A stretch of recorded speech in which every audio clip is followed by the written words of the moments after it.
Olá, meus irmãos, que a graça e a paz de Jesus esteja aí com você, o seu coração. Muito boa noite, você está bem?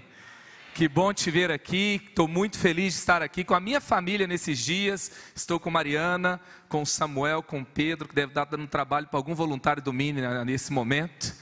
E o meu filho mais velho não conseguiu estar aqui, porque ele tinha muitos compromissos, pastor Ronaldo, e aí não conseguiu vir, porque ele estava num acampamento junior, isso acontece uma vez por ano, e aí foi uma briga feia, e eu decidi abençoar ele para estar lá, mas nós estamos sendo muito abençoados aqui, nessa conferência da família nesses dias. Quem está sendo abençoado aqui? Eu estou sendo muito abençoado, estou levando palavras, revelação, bênçãos de Deus para a minha casa, e eu tenho certeza que você está levando para a sua também. Eu trago um abraço dos meus pastores, pastor Carlito e pastora Leila, que amam você, amam essa igreja, são muito amigos também do pastor Gilson, da Vasti. Pastor Gilson, que nós temos orado por ele e cremos que logo vamos contar testemunho dessa restauração completa, desse milagre que Deus vai fazer na sua saúde, em nome de Jesus. Continue orando por ele também aqui. Assim que nós ficamos sabendo, o pastor Carlito mandou no grupo de todos os pastores, acionamos o Ministério de Intercessão e realmente temos orado por ele. Eu estou muito feliz pelo convite. Quem me convidou foi o pastor Leno, que me contactou pela primeira vez. Ele estava tão empolgado com essa conferência e ele falou: venha com a família toda, vai ser um tempo muito especial. E infelizmente ele não está aqui por motivo de saúde. Raquel está aqui com a gente, está cuidando muito bem da gente. Tem um time todo aqui, gente. Estou saindo com mais peso aqui nesses dias, porque não é brincadeira não, né? Essa cidade é linda, a comida é boa e é muito bom estar aqui com vocês, tá? Eu queria mostrar aqui minha família no telão, tá aí. Minha esposa Mariana, você pode se perguntar, né, como é que eu casei com uma mulher bonita dessa? Deus faz tudo acontecer do seu jeito, né? Primeiro que ela tem um problema de visão, ela não enxerga direito, isso já cooperou com a situação, tá? Depois o pastor Gilberto que teve aqui, ele ajudou a convencer ela a não desistir, e aí Deus abençoou e deu tudo certo. E o Levi é o meu filho mais velho, o Samuel é o filho do meio, o Pedro, às vezes as pessoas falam umas perguntas que eu não entendo, eles falam assim: que menino bonito, mas é seu filho, né?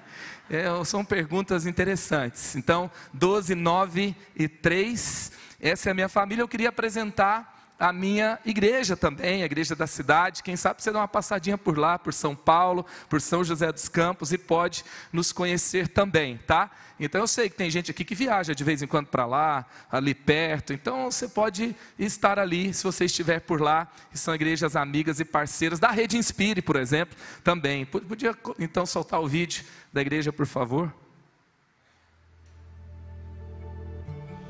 Igreja da Cidade. Uma igreja em muitos lugares. Uma família que reflete a família de Deus.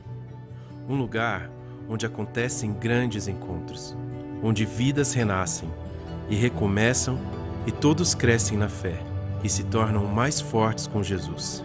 É um lugar que crê e vive a palavra de Deus, em amor, incluindo pessoas na família do céu e trazendo o sobrenatural na terra. É ser dirigido por meio de propósitos, onde pessoas comuns, imperfeitas, mas apaixonadas uns pelos outros, buscam alcançar todas as pessoas para Jesus. Onde pessoas descobrem o real sentido da vida. Uma família fortemente conectada. Uma família para pertencer, de perto ou de longe. Uma família composta por pessoas com consciência do chamado e certas de seu destino profético para servir o reino de Deus na terra. Um lugar de cuidado, onde qualquer um pode crescer em relacionamentos saudáveis. Um lugar onde você, eu, ele e ela, todos permanecem e são acolhidos de maneira igual. Uma casa de envios, porque a igreja não é o local de chegada, mas o ponto de partida. Uma igreja família biblicamente saudável, profética, apostólica e pastoral. Ter uma igreja é ser grato por fazer parte, ter amigos, irmãos e pais na fé. Igreja da Cidade, um lugar de verdade, de pessoas reais, um lugar para transformar e ser transformado. Um lugar para crescer, uma família para pertencer.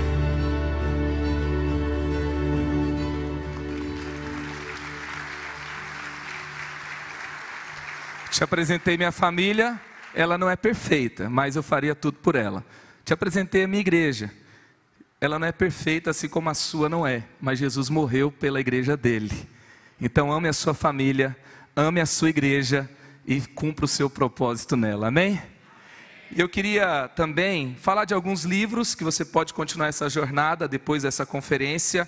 Esse livro do pastor Fabiano Ribeiro, que é um mentor para mim, ele falou sobre a transformação do nosso relacionamento com Deus, que passa pela cura da nossa paternidade biológica. Então, quando você é curado no pertencimento da sua família biológica, você vai se relacionar com Deus de uma forma diferente, mais próxima, mais do jeito que Deus criou. Esse livro é interessante que você faz um teste de DNA espiritual para ver se você tem vivido como filho de Deus. Se você não está vivendo, ele te dá o caminho para você fazer esse caminho até ele. Me abençoou muito, tem abençoado muita gente no Brasil. Eu trouxe 2 livros do pastor Carlito, que também, o primeiro eu li antes de me mudar para São José dos Campos, há quase 20 anos atrás. Ele fala sobre princípios de igrejas saudáveis, que é igrejas que prevalecem, e liderança que prevalece. O livro Liderança que Prevalece começa pelo princípio de liderar a si mesmo, liderar na família, liderar espiritualmente, influenciar onde você estiver e te dá passos para isso. Esse combo aqui, ele te dá, assim, são livros muito diretos, práticos e profundos para o seu crescimento. E também eu escrevi um livro sobre o ministério com jovens, isso foi em 2017, e eu, depois de completar 10 anos liderando jovens, eu queria deixar um legado. Já achei que já estava ficando velho demais para isso, já estava quase transicionando, e já se vão quase 8 anos ali depois disso. Mas o interessante foi que nós escrevemos esse livro para os líderes da igreja e para líderes que pudessem também ser abençoados de outras igrejas. Fizemos uma edição bem assim, tranquila, bem pé no chão, foram 1000 livros, mas no primeiro mês o livro se esgotou e hoje são quase 20 mil livros distribuídos para a glória de Deus. É porque eu creio que Deus está levantando uma nova geração de líderes que amam a Jesus, que amam a igreja e que está servindo apaixonadamente nesse lugar de chamado de alcançar a nova geração. Também escrevi o livro Criatives, esse foi o último que eu escrevi. Você já falou algo do tipo, eu não sou criativo? Eu não tenho o dom da criatividade? O pessoal aqui dessa igreja é bom de teologia, tá? Então você pode ir lá para o pessoal da Escola do Discípulo e perguntar, ache o dom da criatividade na Bíblia para mim. Pega lá Efésios 4, Romanos 12, 1 Coríntios 12, pega as listas clássicas de dom, você vai descobrir que não tem o dom da criatividade na Bíblia. Mas lá em Gênesis 1 fala que Deus é criador, é a primeira característica revelada dele na Bíblia, que ele quis revelar. E depois vai dizer que nós somos feitos à imagem e semelhança dele, ou seja, criatividade não é um talento, não é um dom, não é um estado de espírito, é a própria natureza de Deus em você. E você vai ver o quanto isso também transforma realidades onde você está. Se você quiser crescer nesse assunto, esse livro fala sobre isso, na liderança, no chamado, na vida pessoal, na carreira. Nós vamos aprender a cosmovisão cristã da criatividade e crescer nela. E esse também é um livro de liderança, que é Lidera com Isso em Mente. Não sei se você tem aquela Bíblia YouVersion instalada no seu celular. Essa Bíblia YouVersion já foi instalada em mais de 500 milhões de smartphones ao redor do mundo. Na verdade, na última vez que eu vi, são 670 milhões de aplicativos. Foi um líder que decidiu democratizar a leitura da Bíblia no mundo todo. Hoje já são quase 3.000 versões e mais de 2.000 idiomas. E esse líder ousado, que foi muito usado por Deus, ele fala sobre liderança nesse livro, Lidera com Isso em Mente. Eu li ele em 2008, fiquei muito feliz que ele fez uma nova edição agora, nos últimos anos, e a editora Inspire publicou e está abençoando muita gente. Você pode passar lá depois e adquirir, tá bom? Você está com expectativa aí pela palavra de Deus? Amém?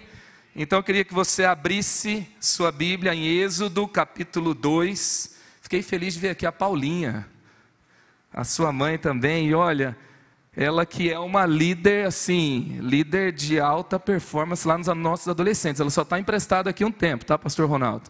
Só por um tempo, só por um tempo. Não é isso, Paulinha? Que bom. Vamos lá. Êxodo capítulo 2, vamos ler do verso 1 ao verso 10, que diz assim: um homem da tribo de Levi casou-se com uma mulher da mesma tribo, e ela engravidou e deu à luz a um filho. Vendo que era bonito, ela o escondeu por 3 meses. Quando já não podia mais escondê-lo, pegou um cesto feito de junco e o vedou com piche e betume, e colocou nele o menino e deixou o cesto entre os juncos à margem do rio Nilo. A irmã do menino ficou observando de longe, para ver o que lhe aconteceria. A filha do faraó descera ao Nilo para tomar banho. Enquanto isso, as suas servas andavam pela margem do Nilo. Nisso viu o cesto entre os juncos e mandou sua criada apanhá-lo. Ao abri-lo, viu o bebê chorando. Ficou com pena dele e disse: este menino é dos hebreus. Então a irmã do menino aproximou-se e perguntou à filha de Faraó: a senhora quer que eu vá chamar uma mulher dos hebreus para amamentar e criar o menino? Quero, respondeu ela. E a moça foi chamar a mãe do menino. Então a filha do faraó disse à mulher: leve este menino e amamente-o para mim, e eu lhe pagarei por isso. A mulher levou o menino e o amamentou. Tendo o menino crescido, ela o levou à filha de Faraó, que o adotou e lhe deu o nome de Moisés, dizendo: porque eu o tirei das águas. Que Deus aplique essa palavra ao nosso coração nessa noite, amém? Essa é a história da família de Moisés, essa é a história de Joquebede, seu marido, da tribo de Levi. E aqui então é como Deus vai conduzir a história de um libertador para a nação de Israel. E mais uma vez, como nós vemos ao longo da Bíblia, Deus está escolhendo uma história de família, Deus está agindo em uma família, Deus está usando um pai, Deus está unindo 2 jovens para se casar, Deus está formando uma família, Deus está levantando alguém de fé, alguém de coragem, uma mãe que é lutadora, uma mãe que acredita no futuro do seu filho, uma mãe que crê nos propósitos de Deus, e então ela vai trabalhar, ela vai colocar os filhos nesse projeto, ela vai colocar Miriam nesse projeto para acompanhar. Ela quer proteger esse menino, ela não sabe aonde vai dar. E muitas vezes quando nós andamos com Deus e nós obedecemos a palavra, a gente sabe o que tem que fazer naquele momento. Porque Jesus não é o mapa para você saber cada curva e cada momento do caminho até você saber onde você vai chegar exatamente. Jesus é o caminho. Você o segue, você não sabe onde exatamente vai dar os detalhes do caminho. Você tem certeza que o destino final vai valer a pena. E ela então não tem noção do que vai acontecer, mas ela é usada por Deus para então proteger, para gerar, para formar um libertador daquela nação. Você não tem ideia do que Deus está fazendo na sua família. Você acha que é algo só para agora, que é algo que você apenas sobrevive no fim do dia. Quantos tem aquela sensação assim, quando chega à noite, que está todo mundo dormindo, alimentado, foi na escola, voltou, o boleto está pago, você fala: sobrevivi mais um dia. Tem mais alguém assim? Nós às vezes temos essa pressão do dia a dia, e a gente sobrevive momento após outro, e a gente pode perder o quadro geral do que Deus está fazendo. E Deus aqui está fazendo algo extraordinário. E é interessante que o texto fala que ela viu algo diferente, não é muito diferente do que cada mãe vê sobre seu filho. Viu que o menino era bonito. Será que só Joquebede viu que seu filho era bonito? Será que todas as outras só viu uma carinha de joelho feia? E só ela que viu que o menino é bonito? Só ela que queria? Só que ela viveu num tempo que ela não podia nem exibir o menino para ninguém. Ela tinha que esconder. Mas o seu olhar sobre aquela criança leva ela a uma ação. Apesar do contexto que ela vivia. Qual era o contexto que ela vivia? Vamos falar aqui resumidamente. Ela nasceu, ela na verdade vivia um momento, aquela criança foi gerada em um momento em que a nação do Egito, aquela cultura, resolvia problemas matando crianças. Eles matavam os meninos que nasciam, os homens, para que eles não se tornassem uma ameaça contra a nação. Uma cultura que, para resolver os seus projetos de poder, começa a assassinar crianças. Você conhece algum lugar mais ou menos assim? Você já ouviu falar? Talvez a gente não conhece um lugar de assassinato de crianças desse jeito. Mas será que os nossos filhos são atacados na cultura que a gente vive? Será que a gente está vivendo um tempo de um tipo de uma pandemia de doenças mentais ou doenças emocionais, onde a gente está vendo pessoas com depressão ainda junior, ainda adolescente, e isso tem afetado famílias no Brasil e ao redor do mundo? Será que o que eles têm recebido, como que tem sido isso? A cultura do tempo de Joquebede era uma cultura que assassinava crianças. Agora, olha que interessante, eu gosto de estudar gerações. Estudando a geração Z, um dos dados que nós encontramos é, por exemplo, dá uma olhadinha nisso aí, gente. Os gráficos que nós temos, tá? Então vamos voltar, vamos falar primeiro tudo, depois a gente vai lá, tá? Então era um reino que escravizava o povo de Deus, a nação de Israel existia, mas estava cercada, limitada e sem poder ser o que foi chamada para ser. Então esse era o contexto de Israel.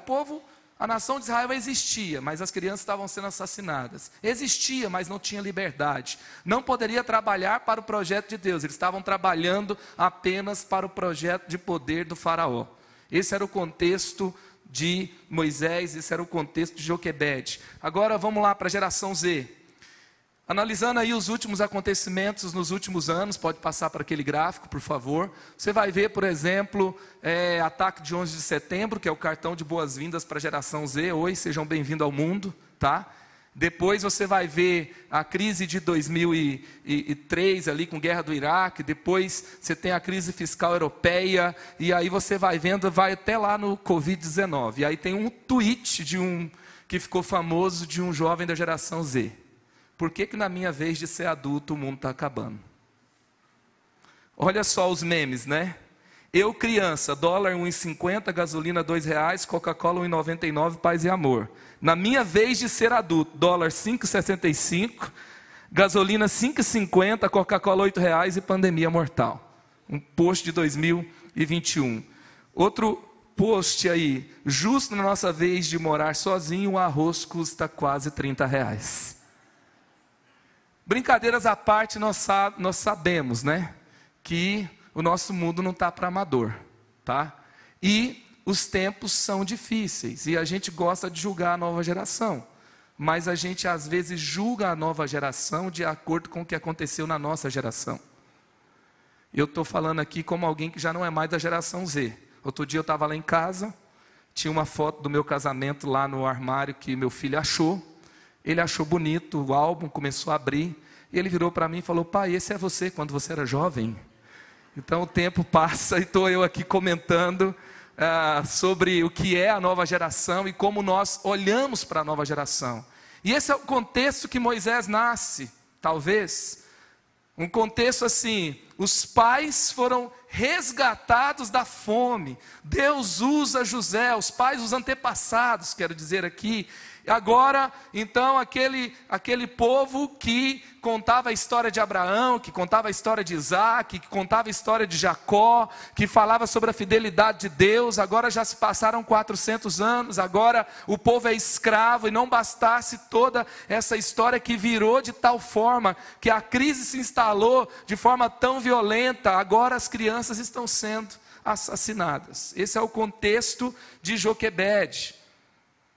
O Ale me perguntou que música ele poderia cantar. Podia ser aquele trapping da Joquebede, Ale. Não, melhor não, né? E aqui eu queria falar um pouquinho sobre o tempo que a gente vive. Vivemos tempos difíceis para a família, você concorda comigo? Olha só, nós temos o desafio da conexão geracional, tá? Cada vez mais aquela frase do adolescente que fala: meus pais não me entendem. Sabe, ela parece fazer mais sentido. Porque, gente, eu estava pregando outro dia para os adolescentes da igreja.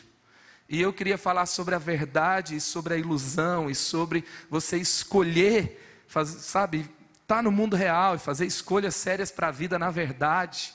E não ser iludido pelas mentiras do mundo. Aí eu pego e começo a contar a saga de Matrix. Quem assistiu Matrix aqui?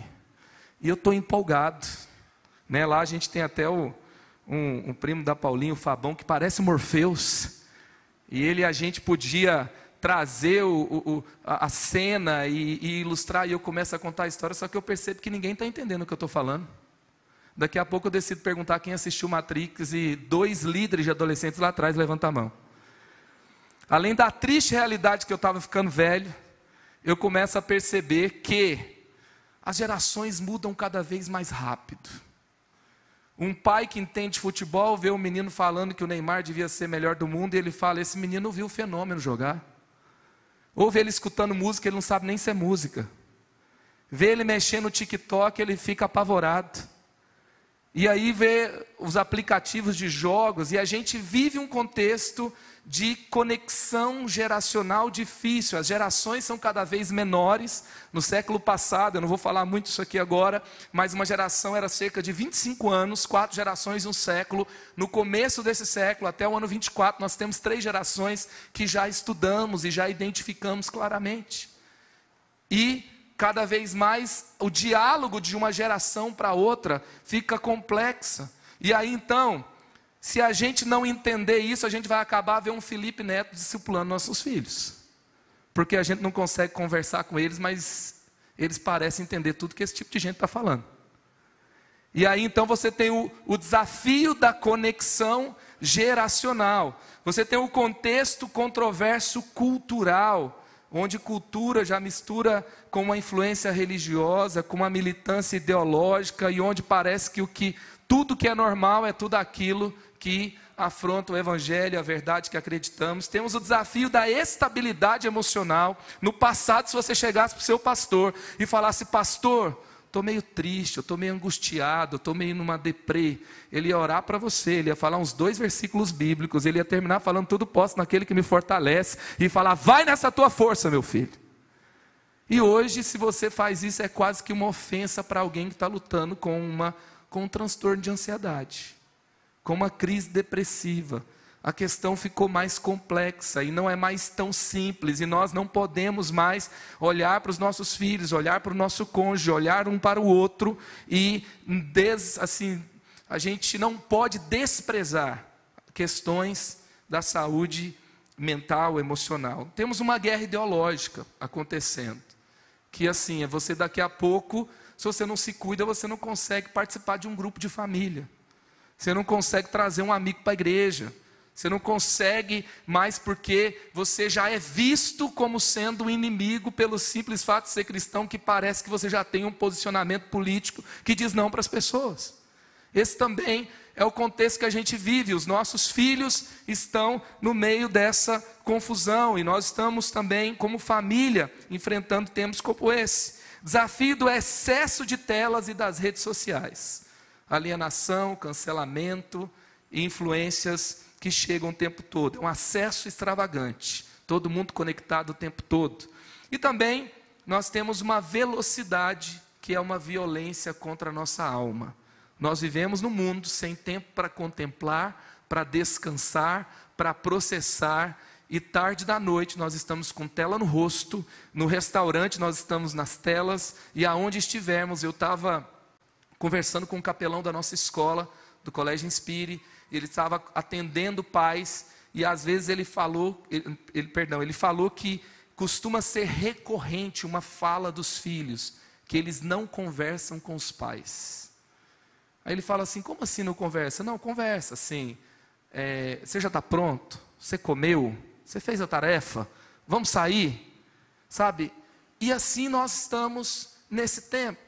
Eu estou trazendo o que o nosso tempo tem de marcas negativas e também desafios, e falando de um contexto onde Joquebede viveu um tempo difícil, viveu um tempo que ela não tinha força para lutar contra o exército do Egito, que ela não tinha armas para defender o seu filho, mas ela se posicionou, ela ouviu a Deus e ela venceu. Essa mensagem é sobre vencer na família confiando em Deus, e eu quero declarar que você vai vencer na família. Não importa as crises que você está passando, não importa aquilo que você está enfrentando, eu quero dizer que Deus não está assustado com aquilo que está acontecendo no nosso tempo. Deus não está preso no tempo, Deus está acima dele. Lá no Apocalipse nós vemos um Cristo que continua sentado no trono ao longo da história e julga o mundo com justiça, e Ele é o Senhor da igreja, Ele é o Senhor da sua família. E assim como Joquebede, assim como ela gera um Moisés que é vencedor e libertador, assim será na sua casa, assim será com o seu casamento, assim será com o seu filho adolescente, com a criança que gerou, que saiu do seu ventre, assim será na sua vida, na sua família e na sua igreja, para a glória de Deus. Esse é o chamado para nós. Nós não podemos ser aquele tipo de gente triunfalista que só fala de sucesso, que nega problemas, mas a igreja também não foi chamada para ser derrotista, para ficar escondida, para sair para longe do BO, do problema, e deixar com quem está afim de lutar. É tempo de lutarmos e nos posicionarmos pelas nossas famílias, por aquilo que é importante, por aquilo que Deus nos chamou para lutar. Então, sobre vencer na família, confiando em Deus. Primeiro, vamos aprender com Joquebede aqui hoje. Não existe perfeição, mas sempre pode existir progresso. Você está lutando na família, você está lutando no seu casamento, você está lutando com os seus filhos, você está lutando para continuar bem, você está lutando para superar esse desafio. Eu preciso te dizer, não existe perfeição no casamento. Não existe família perfeita, não existe resoluções de conflitos perfeitos, mas sempre pode ter progresso. Êxodo capítulo 2, verso 2, e ela engravidou e deu à luz a um filho. Vendo que era bonito, ela o escondeu por 3 meses. Ela gerou uma família no contexto difícil. Ela olha para ele e ela tem um olhar de amor. Toda vez que você olhar com olhar de amor pela sua família, você vai encontrar forças para lutar. Você vai encontrar motivos para lutar. E aí o texto vai dizer que ela decide escondê-lo por 3 meses. Eu pergunto para você, é uma solução perfeita? Esconder o menino, enquanto o exército está buscando crianças que nasceram. Primeiro eles dão ordens para que as parteiras matassem na hora do parto. E aí então, muitas vezes são assim, são jogadas de poder. Não ia ficar parecendo que tinha sido uma ordem, mas as parteiras são parceiras de Deus, né? E não do faraó. E elas então não fazem, mas aí vem outro decreto. As crianças até 2 anos iriam ser assassinadas. E agora Joquebede tem um filho em casa, ela tem uma guerra que ela é incapaz de vencer sozinha, ela é impotente contra ela. Ela não pode ir lutar contra esse exército, ela não pode mudar esse decreto, ela não tem poder dentro de um cenário político, ela não tem poder dentro do palácio de Faraó, mas ela não pode fazer algo que parecia que precisava, o que realmente essa situação exigia, mas ela podia esconder o seu filho por 3 meses. Deixa eu te dizer uma coisa, eu e você vamos nos sentir impotentes muitas vezes. Nós não vamos saber fazer tudo que precisa ser feito. Tem coisa que meus filhos me perguntam que eu já fico meio sem saber. Ainda mais que lá em casa eu tenho um que pergunta tudo. Tudo o tempo todo. Ele pergunta, pai, se chover molha a lua. Depois ele pergunta, o que tem embaixo da rua? Outro dia ele fez uma pergunta apologética porque o trânsito tinha parado. Ele para e fala, pai, Deus existe. Deus existe. Deus é bom, Deus é bom. Ele vira e fala, mas por que Deus criou o trânsito então? E aí eu pego e começo a falar, gente, o trânsito é ruim porque foi a gente que criou, não foi Deus que criou, Samuel. E aí ele fica, é interessante que um pega o celular para mexer porque o trânsito parou, o outro começa a olhar para o nada e fazer pergunta filosófica. Quantos tem uma família assim divertida também? Aí daqui a pouco ele pergunta de novo pela 2ª vez, pela 3ª vez, e eu estou tentando explicar de um outro jeito, e esse menino está achando que Deus é mau porque tem trânsito no mundo. Imagina quando ele descobrir toda a verdade sobre o mundo. E daqui a pouco ele olha para o nada e fala: pai, eu sei quem criou o trânsito, foi o diabo. Já aprendeu a botar a culpa no diabo também. E aí nós estamos nesse contexto, temos perguntas que estamos lidando o tempo todo, nós temos situações difíceis, tem situações na escola, tem situações nas telas, tem situações na cultura, na sociedade, tem pessoas que estão falando, convencendo, entrando de uma forma sorrateira nos jogos, nos desenhos, e a gente tenta fazer muita coisa, mas a gente não consegue criar uma bolha gospel suficiente para proteger, e se a gente fizer, eu não sei se vai ajudar ou atrapalhar. A gente não consegue fazer tudo que precisa, a gente não consegue mexer no poder da nação. Muitas vezes a gente não consegue mudar o que está lá. E a gente acha que se for crente vai resolver, mas muitas vezes não é isso que resolve.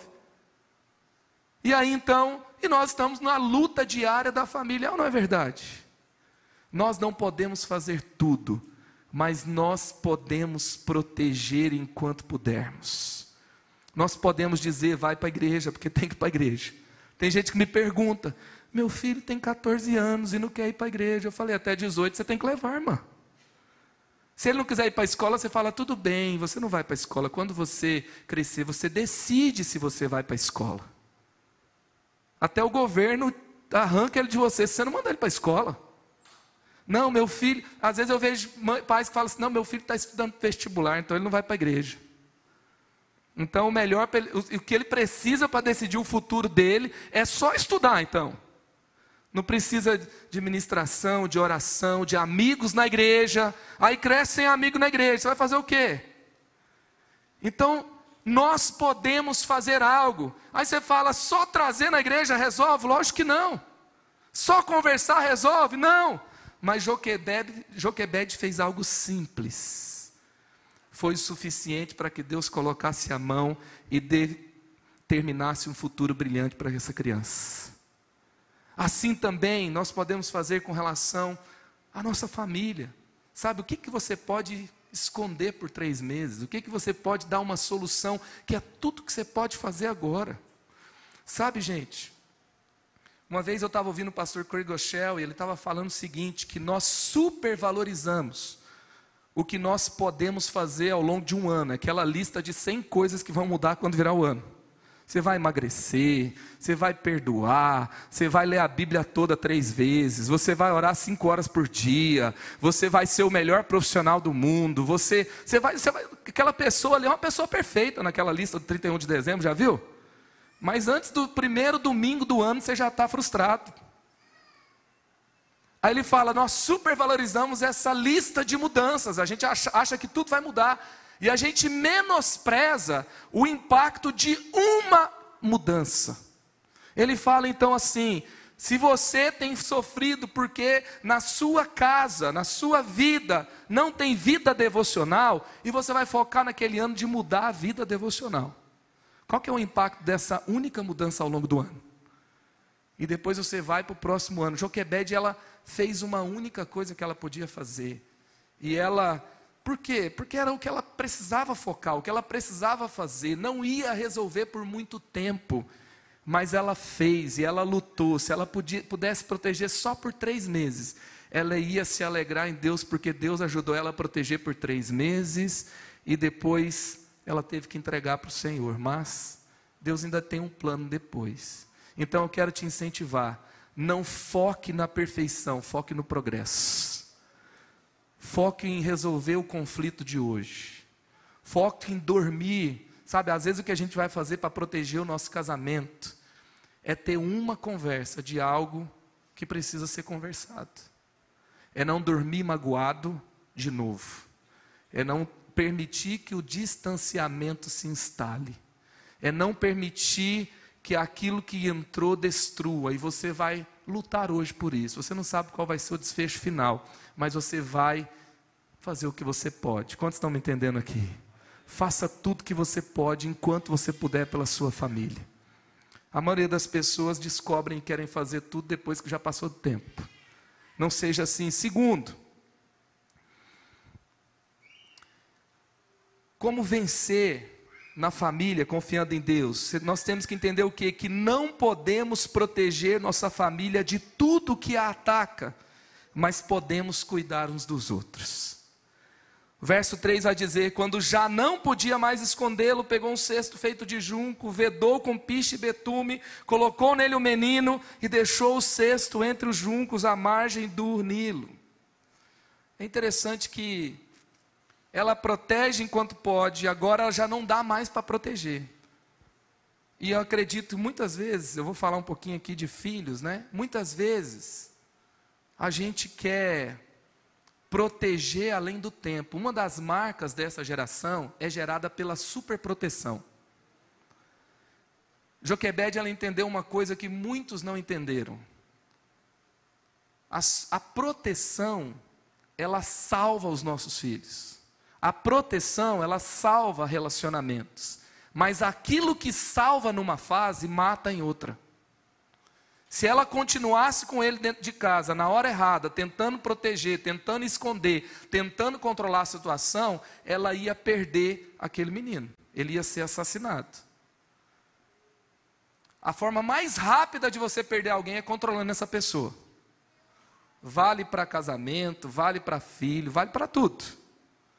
E muitas vezes, sabe por que a gente decide fazer isso, mesmo sabendo que dá errado? É porque aquela criança que é uma bênção de Deus, que é um presente de Deus, que é a nossa missão, aquele relacionamento que é bênção de Deus, que é presente de Deus, que se tornou um casamento, que se tornou uma família saudável, deixa de ser uma bênção de Deus e se torna um ídolo no nosso coração. Porque o nosso coração é uma fábrica de ídolos. E aí sabe o que acontece? Tudo aquilo que recebe um peso de divindade, que nós colocamos sobre ele, sobre ela, sobre algo, vai nos decepcionar. Porque nada suporta o peso de ser um ser divino. Não vai dar. Então ela não consegue proteger o tempo todo, ela não consegue proteger de todos os ataques, mas ela vai fazer o que ela pode, ela vai cuidar. Ela vai ter coragem de fazer algo diferente. Gente, coragem é a nossa parte, mas controle é a parte de Deus. Fé é a nossa parte, controle, desfecho é a parte de Deus. Então nós temos que aprender, o pastor Carlito fala que a gente tem que aprender a criar filhos sem criar hipertensão. Tem uma parte que nós fazemos, mas se a gente controlar demais, a gente adoece e mata todo mundo junto. Sabe, o filho que cresce com o pai que quer acabar com a escola, processar porque bateu a cabeça na quina da escola que não estava protegido e quer fazer aquele abaixo-assinado e quer fazer aquela baixaria porque o meu filho foi machucado e tudo está o tempo todo, aquela proteção excessiva, ele vai entender que tudo que acontece na vida dele é culpa de alguém que não protegeu. E aí, depois a gente vai ficar falando, que geração Nutella, estranha, difícil, mimizenta, né? Mas a gente criou desse jeito. E eu disse, não tem perfeição. Eu fiz coisas que eu não tenho coragem de deixar meus filhos fazer. Quem está comigo aqui? Eu andei de ônibus numa hora que eu não tenho coragem de deixar andar. Eu ia para a escola com 11 anos, a quase 5 quilômetros de casa, de bicicleta. Atravessava a avenida, meu pai foi comigo umas 5 vezes, depois falou, agora vai que é tua, meu filho. Foi bom para mim. Estou vivo, mas eu não tenho muita coragem de fazer umas coisas dessas. Então é um desafio para mim, é um desafio para você, sim ou não? Mas nós temos que sair da esfera do controle, entrar na esfera do cuidado, da proteção. E nós temos um cesto de junco, sabe? O cesto de junco, ele é tão poderoso, ele não é uma grade, ele não tem ferro, ele é frágil, e para ele ser suficiente, ela coloca um piche no fundo, não é uma redoma, sabe, blindada, mas é um cesto frágil, que funciona, ele aquece, ele protege até o tempo necessário, ele não é suficiente para tudo que precisa, mas Joquebede não está sozinha, ela pode contar com Miriam, e acima de tudo, ela sabe que Deus vai conduzir essa história. Quando eu olho sobre esse cesto de junco, eu lembro que a família tem que ser um lugar de pertencimento para o cônjuge, que tem vontade de voltar para casa, porque lá ele tem acolhimento, lá ele não tem, sabe, todos os recursos que ele precisa para a carreira dele, ele tem que estudar para isso, ele tem que batalhar, ele tem que enfrentar o desafio, mas ele sabe que em casa tem pertencimento, tem acolhimento, tem um lugar, sabe, onde o coração dele é renovado, onde a alma dele é saciada naquilo que diz respeito às relações familiares abençoadas e equilibradas. E ali então, nesse lugar de acolhimento, nós temos uma proteção que vem do alto, que é onde Deus abençoa no lar da família.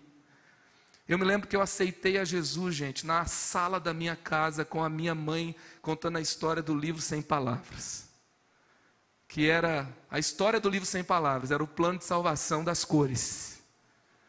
E ali então, no final eu falo, não, mas eu sou filho de vocês aí, ó. Ela fala, não, mas a minha decisão não leva você para o céu, é a sua. Jesus morreu por cada um, é individual. E eu repito aquela oração e entrego a minha vida para Jesus. Eu aprendi a todos os dias orar com os meus filhos em casa. Sabe, ele fica 6h30 numa escola. Ele recebe influência de telas e por mais que eu limito, por mais que eu coloco o aplicativo, que eu tento fazer do jeito mais saudável, ele vai ter influência de telas, ele vai ter influência da escola, ele vai ter influência de amigos, ele vai ter influência da sociedade, ele vai estar na vida, ele vai estar no lugar que é para ele estar, que eu não posso controlar, mas toda vez, todo dia eu posso pegar um cesto de junco, eu posso orar, eu posso colocar piche no fundo, eu posso proteger, e eu posso abençoar ele com a influência do céu. Pode ter sido 5 minutos no fim do dia, pode ter sido 20 minutos no fim do dia, pode ser alguns dias, algumas horas, mas sempre vai ser menos do que todas as influências que ele recebe. Mas o pouco que eu faço, o pouco que eu protejo, eu sei que vai gerar acolhimento, vai gerar pertencimento, ele sabe a que local ele pertence, ele vai receber fundamento, e ele vai saber não se perder quando ele tiver que tomar a decisão. Sabe, nós precisamos fazer isso. Nós precisamos gerar esse senso de pertencimento. Muitas vezes quando eu sou líder de jovens, eu quero preparar a juventude para a faculdade, eu sei que eu tenho que ensinar apologética, eu sei que eu tenho que ensinar teologia, eu sei que eu tenho que ensinar o entendimento da Bíblia, mas se eu não gerar pertencimento, sabe o que vai acontecer? Quem não sabe a que local pertence vai se adaptar ao lugar que está. Eu preciso gerar pertencimento, que a sua família seja um lugar aconchegante, seja um cesto quentinho, que ele pode voltar todo dia, que apesar da guerra, a confusão que está lá fora, ele acha que não tem nada com que se preocupar, porque Deus é o Senhor, e Ele está protegendo e cuidando, e como está escrito em Salmo 121, verso 3 e 4, Ele não permitirá que você tropece, o seu protetor se manterá alerta, sim, o protetor de Israel não dormirá, Ele sempre está alerta, amém? Essa é a palavra de Deus, não é você que protege tudo, não é Ele, mas eu posso oferecer pertencimento. Terceiro, eu também preciso entender que não está sempre tudo bem, mas bons diálogos mudam histórias. Está sempre tudo bem, gente? Vamos falar a verdade? Mas bons diálogos mudam histórias. Êxodo capítulo 2, verso 7. Então a irmã do menino aproximou-se e perguntou à filha do faraó: a senhora quer que eu vá chamar uma mulher dos hebreus para amamentar e criar o menino? Gente, ela não foi com arma, ela não foi com poder bélico, ela não foi com dinheiro para pagar, para ter esse menino de volta, para convencer. Ela se aproximou e perguntou. Se a gente soubesse o quanto se aproximar e perguntar, e falar, e conversar, e dialogar é poderoso, a gente nunca deixaria de fazer isso. Às vezes eu vejo pais que acham que não precisa falar de sexualidade para os filhos, porque o mundo já tem muita informação. Vai nessa. Deixa o TikTok ensinar tudo para você ver. Eu lembro quando eu percebi que eu precisava falar com meu filho sobre sexualidade, aos 9 anos de idade. E eu descobri um negócio, tem o poder da primeira menção. Aquilo que ele ouve primeiro vai gerar uma conexão, vai definir o que ele vai pensar sobre esse assunto. E isso gerou uma conexão tão profunda. Eu conversei com ele num ambiente legal, e ele fez perguntas para mim, eu fiz perguntas para ele, o que ele sabia, e a gente conversou, e agora tudo que diz respeito à sexualidade, ele quer falar comigo. Já é um papo de adulto. Pai, vamos conversar? Aí eu tiro o menino da sala, ele, desculpa, vou conversar com meu pai agora. E aí ele entra e ele quer ouvir, ele quer perguntar, ele quer saber, ele ouviu uma coisa diferente. Nós não deveríamos desprezar conversas boas. A gente não devia, sabe, às vezes a gente está reclamando do que eles estão ouvindo, mas aonde ele ia ouvir? Qual que é a conversa que tem? Aonde é falado? E aqui também ela vai falar com a princesa do Egito, a Miriam. E ela está resolvendo um problema de família.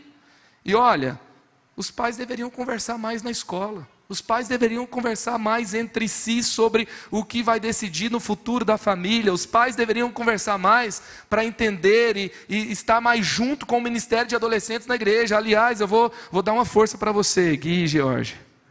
Tá? Os pais deveriam não ter preguiça de trazer os filhos para tudo que os adolescentes inventam de programação. E, se possível, parcelar até a volta de Jesus para ir em tudo que é acampamento e conferência. E se juntar e falar, ao invés de cobrar, falar o que nós podemos fazer para que esses adolescentes tenham memórias poderosas dentro dessa igreja, para que eles aprendam a Bíblia, para que eles tenham amizades fortes aqui dentro, para que eles cresçam na casa do Senhor, amando a Deus e sejam um presente para essa sociedade. Porque quando eles entrarem na faculdade, os pais não vão ficar assim, ai, meu filhinho está entrando na faculdade, vai se desviar. Quem vai ficar preocupado é o diabo que age lá dentro, porque ele vai entrar para levar avivamento. Sabe, a melhor defesa é o ataque. Ele não vai entrar para se proteger a sua fé, ele vai entrar para ganhar os seus amigos para Jesus. Tem que crescer com essa base forte. E tem que ter esse diálogo de se aproxima dos ambientes. Tem um ambiente hostil. Às vezes uma conversa na escola é um ambiente hostil. É um problema difícil que está acontecendo lá. Ei, converse. Não ensina para o seu filho a ficar atacando tudo, murmurando sobre tudo. Não, fala, não filho, nós vamos conversar. Eu vou conversar. Nós vamos conversar. Nós vamos resolver. Nós vamos falar com Deus. E você vai ver o que Deus vai fazer. Amém? E assim vai ser. Bons diálogos geram pessoas fortes emocionalmente. Eu tenho um irmão que fez um estudo. Ele é doutor em psicologia. Quando teve aquele atirador de escola em Suzano. E ele pega e vai fazer um levantamento de todos os casos de atiradores de escola ao redor do mundo. E ele descobre que o principal fator não é bullying. Sabe qual que é? Distanciamento parental. Famílias que não têm diálogos são famílias geradoras de psicopatas. E em nome de Jesus, a sua família vai ser geradora de gente forte emocionalmente. De gente cheia de amor, cheia de esperança, cheia do poder do Evangelho, cheia da presença de Deus, cheia do Espírito Santo. Na sua casa vai ter altar para Cristo lá, vai ter altar de adoração e você vai ter diálogo forte para proteger, amar e cuidar. E por último, não podemos controlar tudo, mas sempre podemos confiar em Deus. O verso 10 vai dizer, tendo o menino crescido, ela o levou, a filha de Faraó. Acabou, gente. O controle aqui acabou totalmente. Já escondeu, já fez cestinho, já botou Miriam já conversou, já conseguiu o impossível. Moisés foi amamentado pela própria mãe. Uau! É milagre, é ou não é? Mas chegou uma hora que não teve jeito. Joquebede vai ter que levar até o Egito. Ela está dando graças a Deus porque ele está vivo. Ele tem um destino diferente, mas não está mais nas mãos dela. E agora ela vai ter que confiar. Imagina a oração dessa mãe, gente. Todos os dias. Senhor, Moisés é do Senhor. Ah, tudo bem, ele está sendo preparado porque ele vai governar essa nação nossa aqui. Gente, eu sou o desviado que deu errado. Sou filho de pastor, me desviei na adolescência, mas minha mãe orava tanto que eu não conseguia me desviar de verdade. Aí eu chegava de madrugada, depois de tentar fazer tudo errado, que tinha dado tudo errado, Eu lembro de cada cena, eu chegava, minha mãe estava orando na sala. Aí a culpada, não consigo fazer nada que não presta. Essa mãe que ora, gente. Quantos são mães que oram aqui? Eu não vou pedir para você levantar a sua mão, hein? Mas talvez tem mãe orando aqui por filho, que é um grande problema.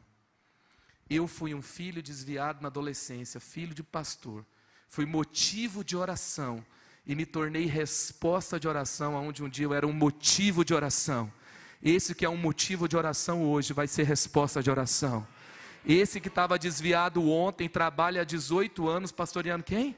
Jovens e adolescentes. Para que eles não se desviem como eu me desviei. Porque uma ferida fechada é um ministério aberto. Onde Deus fecha uma ferida, Ele inaugura uma nova unção. Quando Deus tem o controle, o poder dele se instaura e os destinos são extraordinários. Confie, você não pode controlar tudo, mas você pode confiar em Deus. Saiu da sua mão, não está no pior dos mundos, está na mão daquele que pode todas as coisas. Está na mão daquele que protege o tempo todo, que faz melhor do que o que você pode fazer. E quando a gente pega lá Hebreus 11, 23 a 28, qual que é o desfecho dessa história? Se você pegasse o ChatGPT e falasse assim, ChatGPT, faz um resumo para mim da história de Moisés. Era Hebreus 11, 23 a 28, se o ChatGPT acertasse. A história é conduzida pela fé.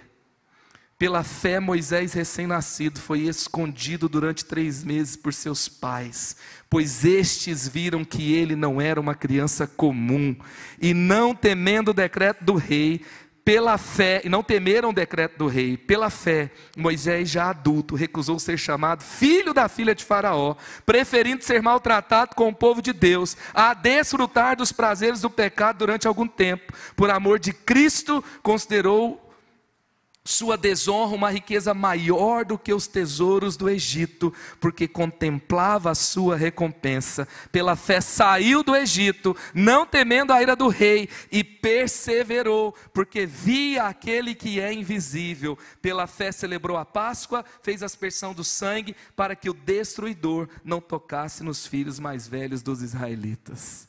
Esse que foi protegido de uma forma tão limitada por uma mãe que fez tudo que podia, se torna o libertador de uma nação.